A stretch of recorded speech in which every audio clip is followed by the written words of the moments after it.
여러분들은 배우 정윤희를 기억하시나요? 정윤희는 대한민국의 여배우로 장미희, 유지인과 더불어 1970년대 여배우 트로이카 중 한 명으로 이름을 날린 분이시죠. 전성기 시절 상대 배우로 출연했던 남자 배우들 하나같이 그녀는 외모가 굉장히 예뻤다는 언급을 빼놓지 않고 하곤 하죠. 심지어 한올로 카메라맨은 여배우는 어디 한 군데쯤은 흠이 있는데 정윤희는 아무데나 갖다 놓아도 화면에 완벽하게 나온다고 칭찬했다고 합니다. 가히 그녀의 아름다움이 어느 정도였는지를 짐작케 하는 대목인 것 같습니다. 왜 떡잎부터 남다르다라는 말이 있죠. 배우 정윤희는 학창시절부터 이미 미모로는 따라올 자가 없었다고 하는군요. 해화여고 시절 정윤희와 함께 학교를 다녔던 친구들의 증언에 따르면 그녀가 학창시절 미팅을 하기 위해 빵집 문을 열고 들어서면 빵집에 있던 모든 사람들이 마치 전기에 감전된 듯 경악했다라고 합니다. 빵가게 주인과 다른 손님들의 시선도 일제히 그 여학생에게로 쏠리며 다들 놀라는 눈치였다라고요. 아니, 도대체 얼마나 예쁘면 모든 사람들이 한꺼번에 전기에 감전된 것처럼 놀랄 수가 있는 걸까요? 하지만 그녀의 전성기 시절 모습을 보면 충분히 그럴 수도 있겠다라는 생각이 들긴 하는군요. 당시 정윤희는 키는 작았지만 유난히 작은 얼굴과 조금은 까무잡잡하고 탄력 넘치는 고운 피부를 지녔다고 하죠. 특히 인형처럼 예쁜 얼굴에 유난히 큰 눈과 맑고 까만 눈동자 그리고 붉고 도톰한 앵두 같은 입술이 인상적이었다고 학창시절 친구들은 이야기합니다. 어디 그뿐인가요? 당시 여자들은 무다리가 많았는데 정윤희는 교복치마 밑으로 곧게 뻗은 늘씬한 각선미를 지녔다고도 합니다. 정말 어디 하나 빠지는 데가 없었네요. 정윤희의 어릴 때 꿈은 피아니스트였다고 합니다. 그래서 고교 졸업 후 친구와 함께 음대 입학 시험을 보게 되었는데 친구는 붙었지만 정윤희는 아쉽게 떨어졌다고 하네요. 정윤희는 친구의 1년 후배가 되기는 싫어서 미술로 전공을 바꾸게 됩니다. 그리고 주로 명동 일대에서 활동하며 서울 말씨를 익혔다고 하는데 그곳에서도 정윤희는 역시나 외모로 유명했다고 합니다. 미술을 지망했던 정윤희였지만 당시 생활비가 부족했고 또 자신의 외모가 전국에서도 충분히 먹히는 외모임을 알게 된 정윤희는 배우로 장래희망을 바꾸게 됩니다. 그녀가 배우가 되기 위해 첫 번째로 오디션에 응시한 영화가 바로 1974년 최고 흥행작인 별들의 고향이었죠. 그러나 배우 경험이 없던 그녀였기에 여주인공 심사에서 탈락하고 맙니다. 별들의 고향은 정윤희 대신 안인숙이 여주인공 자리를 꿰어차게 되죠. 그리고 같은 해인 1974년 바보들의 행진의 여주인공으로 캐스팅이 되어 데뷔할 기회를 갖게 되었는데 부모님의 반대로 영화 출연이 무산되었다고 합니다. 하지만 그 이듬해인 1975년 정윤희는 영화 욕망으로 드디어 영화배우로 첫 데뷔를 하게 되죠. 하지만 영화 크레딧에 정윤희의 이름도 빠져있고 또 흥행에도 실패하며 무명의 여배우로 잊혀지는가 했지만 정윤희는 운 좋게 두 번째 영화인 청춘극장의 여자 주인공 역에 발탁이 되게 됩니다. 원래 신인 여배우 강경희가 맡기로 한 자리였으나 강경희가 박동명 사건에 연루되면서 그 자리에 정윤희가 대신 들어간 것이었죠. 참고로 박동명 사건은 1970년대 연예계를 뒤흔들었던 연예가의 대형 스캔들이었습니다. 박동명은 시온사업을 운영하던 박태선의 아들로 태광산업의 젊은 사장이었는데 국산차만 타도 사치로 통하던 시절에 외제차만 여러 대를 가지고 있었다고 하죠. 주로 미국 라스베이거스 같은 곳까지 가서 유흥을 즐기는 등 방탕한 인생을 살았다고 알려져 있습니다. 1975년에 그가 외화밀 반출 혐의로 구속이 되었는데 검거 당시 현장에 있던 여자가 바로 여배우 강경이었었죠. 그런데 사건은 여기에서만 그치지 않았습니다. 그의 집에서 그가 만났던 여배우들의 목록이 무더기로 발견이 되게 됩니다. 기자들은 그가 만난 여배우가 누군지 어떻게든 캐내고 싶어 했고 수많은 여배우들이 박동명의 애인으로 거론되게 되었죠. 당시 최고 미녀스타였던 김지미, 명보극장 사장 아들과 결혼할 예정이었던 최정민도 의심을 받습니다. 최정민은 결백을 증명하려고 음도까지 시도하였으나 결국 파혼을 하게 됩니다. 그러나 이 사건으로 가장 심각한 타격을 받은 여배우는 바로 양정화였습니다. 양정화는 당시 상당한 인기를 누리며 1세대 여배우 트로이카의 뒤를 이을 배우였지만 박동명의 애인으로 지목되며 이미지에 큰 타격을 입고 모든 방송 계약이 파기되게 되었죠. 하지만 이는 사실이 아니었습니다.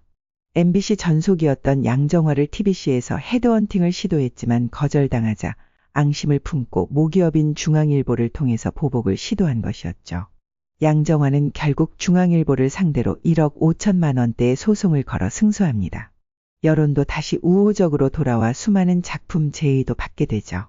하지만 이미 이 사건으로 연예계의 환멸을 느끼고 은퇴를 마음먹었기 때문에 양정화는 모든 작품에 출연을 거절합니다. 양정화의 몰락으로 반대급부로 수혜를 입은 배우들이 생겨나게 되는데요. 그 배우들이 바로 정윤희, 장미희 그리고 김자옥이었습니다. 당시 MBC를 이끌어가던 쌍두마차 여배우가 양정화, 김자옥이었는데 양정화의 갑작스러운 은퇴로 김자옥은 MBC의 원탑 여배우가 될 수 있었기 때문이었죠. 아무튼 당시 청춘극장에 출연 예정이었던 강경희도 이 사건에 연루되어 배역을 맡을 수 없게 되고 그 자리에 대신 들어온 여배우가 바로 정윤희였던 것이었습니다. 당시 정윤희는 데뷔작 욕망의 흥행 실패로 앞날을 기약할 수 없는 무명 여배우였으나 이 영화의 출연을 제도약의 기회로 삼게 되었죠. 그도 그럴 것이 청춘극장은 이전의 스타였던 김지미, 윤정희가 주연이었던 영화였던지라 시사성이 엄청났습니다. 결과적으로 비록 영화는 실패했지만 이 영화에 출연하여 정윤희는 대중들에게 자신의 존재를 각인시킬 수 있게 됩니다. 정윤희는 이 영화에 출연한 후 TBC의 주목을 받아 쇼쇼쇼에 출연했고 동시에 당시 해태제과의 모델이었던 양정화가 은퇴한 후에는 그 자리를 대신해 해태제과의 전속 모델 자리를 거머쥐어 성공의 발판을 마련합니다. 그리고 마침내 1977년 장미희와 함께 주연을 맡은 드라마 청실홍실이 큰 인기를 얻으면서 정윤희는 청춘스타로 떠오르기 시작합니다. 청실홍실에서 정윤희는 부잣집 여대생 역을 맡아서 여주인공 장미희와 삼각관계를 이루었는데 드라마에 나온 정윤희의 세련된 외모가 주목받으며 그 해의 가장 예쁜 연예인으로 선정이 되게 되죠. 1978년에는 당시 붐을 이루던 호스티스 소재 영화인 나는 77번 아가씨의 주연을 맡게 됩니다. 이 영화는 정윤희의 벗는 모습을 보고 싶어 했던 남자들로 인해 흥행에 성공하게 되고 이때부터 여배우 트로이카 중 한 명으로 영화계의 자리를 잡게 됩니다. 그리고 같은 해에는 가수로 데뷔하여 앨범을 내기도 합니다. 하지만 이 무렵까지만 해도 연기력이 부족하다고 평가를 받으며 말뚝이라는 굴욕적인 별명이 붙기도 했었는데 당시 정윤희는 연기력으로 주목받던 장미희에게 라이벌 의식을 가졌다고 합니다. 1981년에는 프리랜서 선언을 하며 동양방송과 KBS, MBC로 드라마 출연 범위를 넓힌 일은 그때까지 공고히 유지되고 있던 방송사 전속 탤런트 제도가 붕괴되는 시초가 되었죠. 왜 그때까지만 해도 배우가 특정 방송국에 소속되어 활동하던 시대였으니까 말이죠.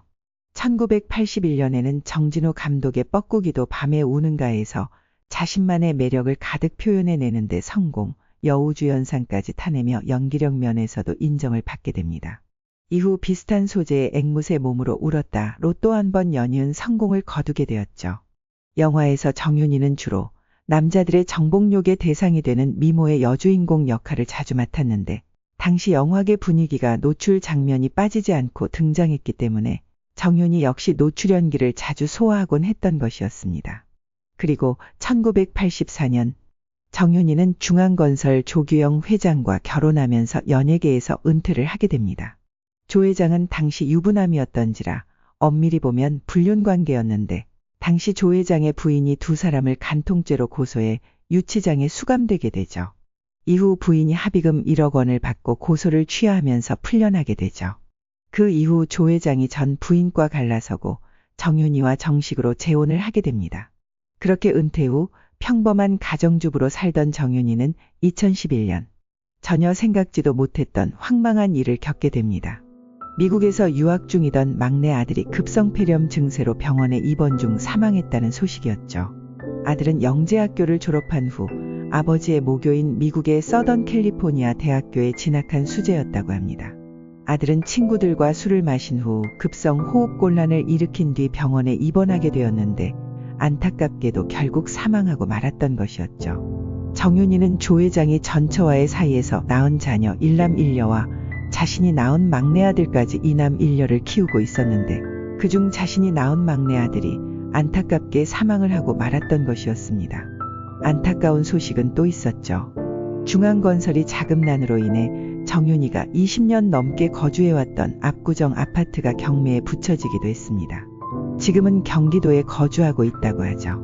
가장 최근에 포착된 정윤이의 근황은 일반인과 별반 다르지 않은 수수한 옷차림이 눈에 띄기도 했는데요.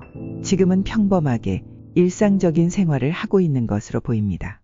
단군 일의 최고의 미녀라 불리는 배우 정윤이, 그녀가 일본에 갔을 때는 일본 인류 여배우 100명을 합쳐도 정윤이의 매력엔 못 당한다는 말까지 들었던 대한민국의 대표 미녀 여배우 정윤이. 배우 성룡이 정윤이는 내 이상형이다 라며 열렬한 구애를 펼치기도 했던 그녀. 배우 이대근이 그녀는 정말 착한 마음씨를 지닌 사람이었다. 가난한 노인을 보고는 매니저를 시켜서 TV를 선물해 주기도 했다는 그녀. 100년에 한 번 나올까 말까한 미녀. 중국, 대만 그리고 일본에서조차 아시아 최고 미녀라 대서특필하기도 했던 그녀. 지금은 은퇴한 대한민국의 국보급 미녀 배우 정윤이의 이야기였습니다. 감사합니다.